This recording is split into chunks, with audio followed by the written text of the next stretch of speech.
Ever wish you could walk around inside of your favorite TV and movie homes? Well, on this channel, you can. Today we're going to be exploring every inch of the home from Green Acres.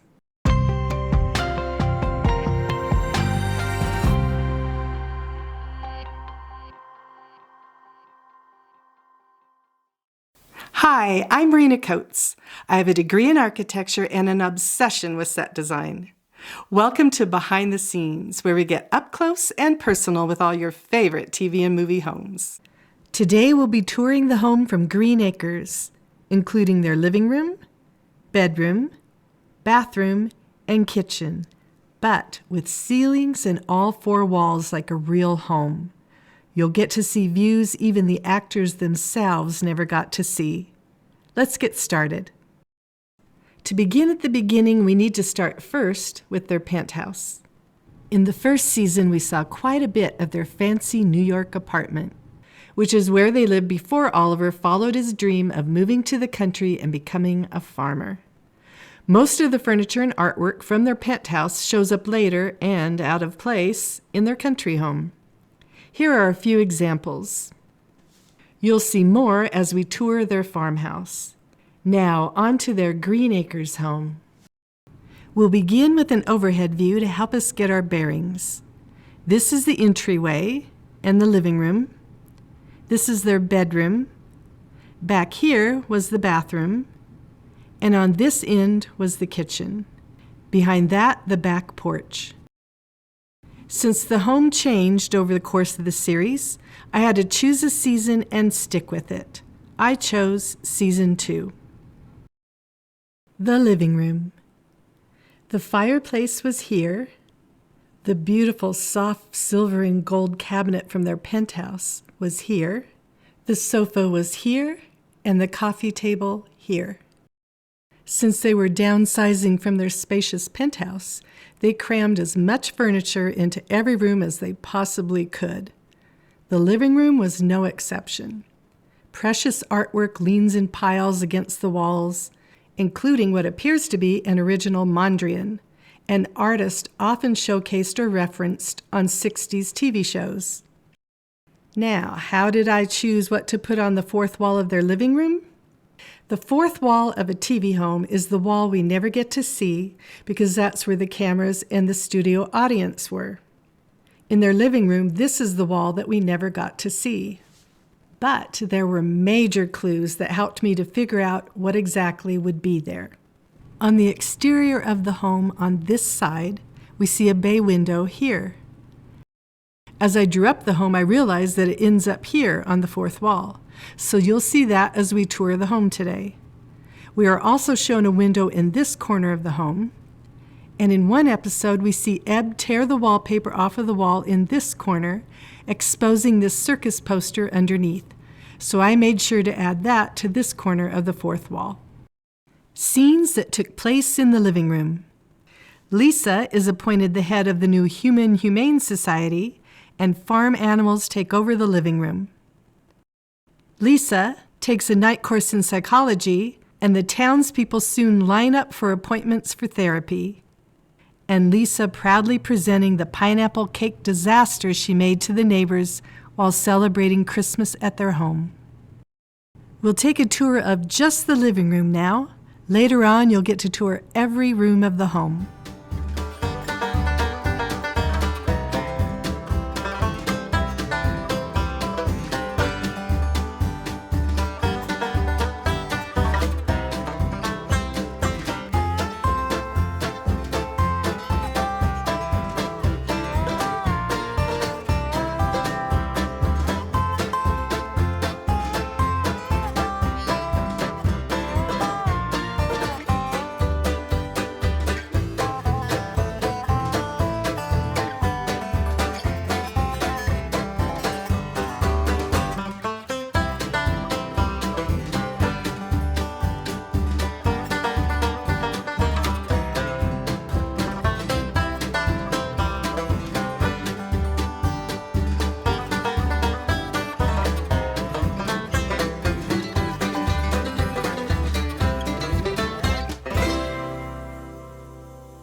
Eddie Albert was 59 the year Green Acres started, only 1 year younger than Eleanor Audley, who played his mother. In real life, he not only served during World War II, but was awarded the Bronze Star for his role in rescuing 47 Marines while under heavy enemy machine gunfire. He had many roles on Broadway and in the movies, but is probably best known for his portrayal of Oliver Wendell Douglas, the wealthy New York lawyer who all his life wanted to be a farmer, to get away from the rat race of the city, to breathe the fresh air, live in the sunshine, plant the little seeds in the rich brown earth, and watch them push themselves up through the soil, reaching up for the blue sky and the sunshine until they become corn and wheat and alfalfa. The barn. Outside of the living room windows, you probably noticed the barn where their cow Eleanor lived. That's also where Eb lived. He had a room up in the loft. Over time, he became more and more a part of the family, even calling Oliver Dad, much to Oliver's chagrin. But eventually, Oliver warmed up to him enough to even offer to pay for Eb to go to college.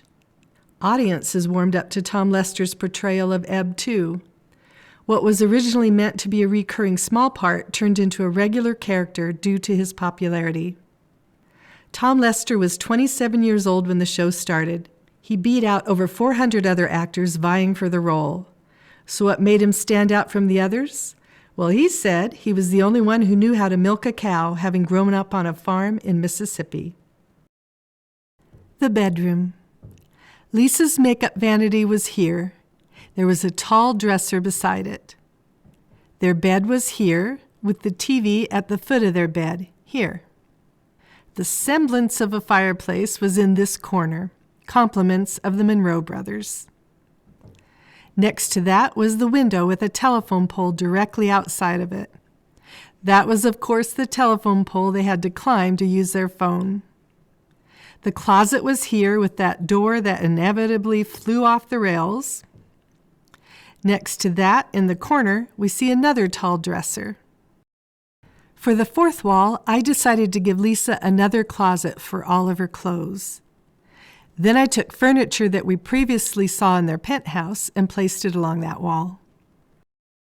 When Lisa and Oliver first moved into their home, the bedroom was much smaller, ending here, with just barely enough room to fit their bed. But soon after, the Monroe brothers put an addition on the home, adding a fireplace and making the bedroom about 20 feet wider.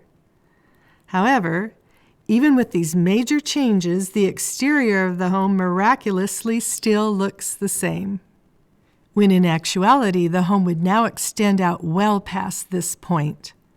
This is very common with TV homes. The exteriors rarely match what's going on inside. Another funny thing about this remodel is that the Monroe brothers apparently reused the old wall that was there and just moved it out to this new point, keeping it intact, old dirty wallpaper and all. Here's another inconsistency. In shots of the bedroom, when the door is open, the scene we see outside the door isn't what would actually be there at all. This is also true when we're in the living room looking into their bedroom. This is what we would actually see from this view and from this one. And why is it that way? Because this way they didn't have to actually have both rooms set up for the scene. Instead, they could just easily block the view off with a wall. Once you know this, you'll also notice it in other areas of the home. Look for it. Scenes that took place in the bedroom. Lisa giving Ralph a beauty makeover to help win Hank Kimball's attention. Alice, the hen, serving Lisa breakfast in bed. Lisa's attempts to make the bed while standing on it. People coming over unexpectedly and entering through their bedroom closet, which was open to the outside. And of course, the closet door flying off the rails over and over and over again. Let's tour the bedroom now.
Ava Gabor was born in Hungary. She immigrated to the United States around 1937. She was 46 when the show started, but easily looked a good decade younger. I think we'll all agree she was knockout gorgeous. One thing I loved about Lisa Douglas, although she was very glamorous and definitely loved the big city life, there was never a hint of snobbery. In fact, quite the opposite. Somehow, with all that glamour, she managed to fit right in, much more so than Oliver, and the townspeople loved her and accepted her. It was also obvious that she loved her husband. One running gag on the show was Lisa retelling how she and Oliver met, with each version of the story varying wildly from the last. She also cared about all of her farm animals, even giving them names. And she loved all of the people in Hooterville, concerned for every aspect of their lives, treating them all in a motherly fashion. And speaking of fashion, holy cow! The costume department had fun with this show. She rarely wore the same outfit twice, each one more glamorous than the last. Where in the world would she keep all of those clothes? Her wardrobe would almost require a house of its own. Ava would later go on to start her own fashion line. Quite the businesswoman. She also had a line of wigs and beauty products. Not exactly the kind of thing you'd expect from a woman who, when learning how to drive, points out that her husband has a Pernurndle on his car, too. The cellar. Before we enter the bathroom, I want to point out this door next to the bathroom. It leads to the cellar. We got to see the cellar in one episode entitled Trapped, when, as the name suggests, Oliver and Lisa became trapped there when it collapsed on them. The bathroom. We're introduced to the bathroom in the second episode, but the placement of things changed. In this episode, there's a shower here with a window under it. Shortly afterwards, the shower is moved to just outside their newly expanded bedroom window. Typical for TV homes, sometimes the shower was there and sometimes it wasn't. The set designers finally settled on this layout, with the tub here and the sink over here with a medicine cabinet above it. And here's a look inside of the medicine cabinet. Typical Green Acres shenanigans. The only thing we don't get to see is the toilet, so I put that on the fourth wall. Let's take a spin around the room now before we head on to the kitchen.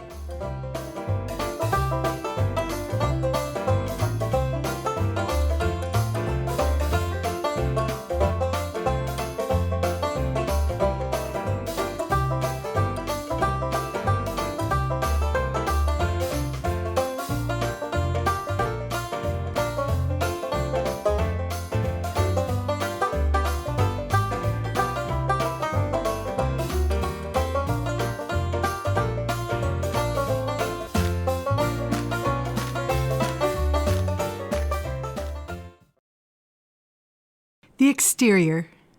One very unique thing about the Green Acres set is that they had the entire facade of the home built inside the studio. On most TV shows, we're shown an exterior shot of a real-life home, or at least a home built on a studio lot. But the facade and the sides of the Green Acres home resided inside of the studio itself. The kitchen. This was another room packed full of furniture and other items.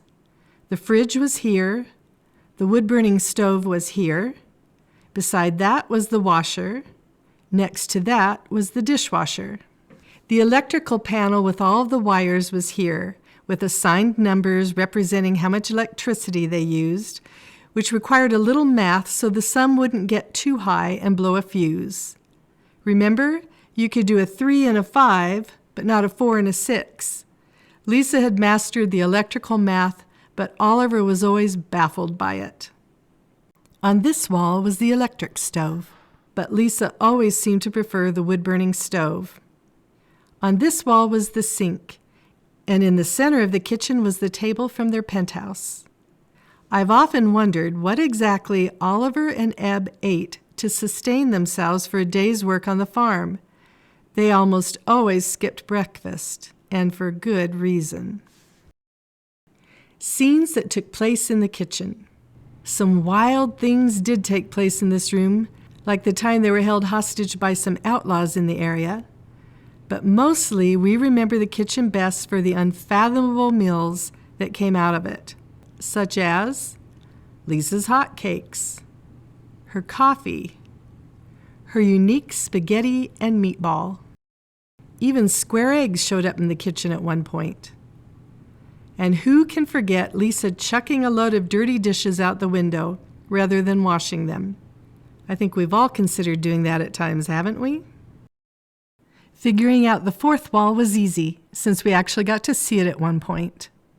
We'll tour the kitchen now. Afterwards, we'll enter the home just like a Hooterville neighbor through the front door and take a tour of the entire home in one fell swoop.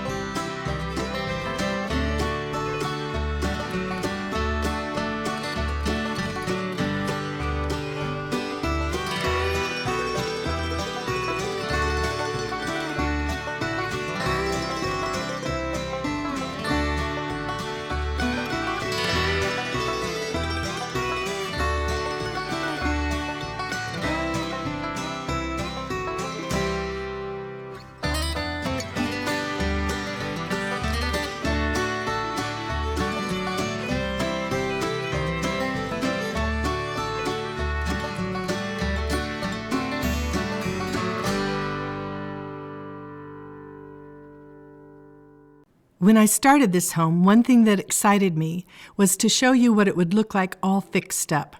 They never got to do that. And I didn't want to do it updated in today's design trends. But I wanted to see what it would have looked like back then if they had fixed the plaster, painted the walls, repaired what was broken, etc. Perhaps you've wondered too. So here are some images of the different rooms before and after they got cleaned up a bit. The living room before and after. Another view of the living room before and after. And here's a third view, before and after. You know what surprised me? I think I actually preferred it in the before shots. Maybe it's the lack of color in the after shots. Now here's their bedroom before and after. View 2, before and after. And view 3, before and after. And now the kitchen, before and after. And view 2, before and after. In one episode, Lisa and Oliver hire an architect. Here are the plans he drew up for them. And although I absolutely love them, I chose not to make images of the home this way because it changed so much it no longer resembled the original home. By the way, they ended up not being able to use these plans when Mr. Haney shows them that their home is a historical landmark. And now we'll tour the entire home. Two themes seem to play out prominently in this show, and I think that's why it was so successful. And they're themes that I think we can all relate to. It was a comedy at heart, but we laugh so much harder when we buy into the premise. The first theme, the duck out of water scenario. As much as Oliver yearned for the farm life with all of those speeches accompanied by patriotic music about breathing in the fresh air and digging his hands into the rich brown earth and the seeds reaching for the sky, he never really quite fit in. He was truly a duck out of water, almost absurdly so. And they played this up on the show, pitching hay and driving his tractor in a three-piece suit, seemingly unaware of just how poorly his pitiful crops were looking, never really connecting with or understanding his wacky neighbors, constantly fighting little injustices in the community that never really seemed to bother anyone else. Now, contrast this to his wife Lisa, who, as the song says, loved the big city life, Park Avenue, Times Square, the stores. She was perfectly content with her penthouse view. She wanted nothing to do with farm life, initially, and yet against all odds, she was the one who actually fit in. She adapted quickly. She embraced her community, and her neighbors embraced her. That little Hungarian duck swam just fine in those Hooterville waters. Maybe a lesson there for all of us. It's not the gap in culture that matters, but maybe how hard we try to bridge that gap. The second theme. Am I the only sane person in this asylum? Oliver may not have tried very hard to assimilate into Hooterville, but he was right about the absurdity all around him. And here was the irony. He was seeing things clearly, logically. There was insanity all around him, but somehow he always came across looking like the crazy one. He was just supposed to accept talking pigs that watch TV. Mr. Haney conveniently rolling up in his truck with exactly what Oliver needs in the moment, with a sign advertising Haney's apologizing service, or Haney's chicken watching service, or when he hears about Dilly Watkins' new invention, a moo-activated barn door opener. Everyone else seems to know about it. Or discovering that Arnold the pig is the conductor on the cannonball that day. Everyone else is seemingly in on the joke. And Oliver's left to yell and sputter, rarely completing a sentence when he does. Sometimes when my husband and I see life's absurdities going on around us, crazy things happening, with everyone acting like they're normal, we'll turn to one another, shake our heads, and say, I feel like Oliver Wendell Douglas. I think maybe the show was trying to tell us, yeah, there's a lot of insanity out there, and sometimes you might feel like you're the only one sane around, but you're not the only one. Many of us feel the same way. You're not alone. Sometimes we all will feel like Oliver Wendell Douglas in our lives. So whether you watch the show because you love these themes, or you just love the laughs, there's one thing I think we can all agree on. Green Acres is the place to be. Let me know which TV and movie homes you'd like to see next. But as for today, that's a wrap. See you next time on Behind the Scenes.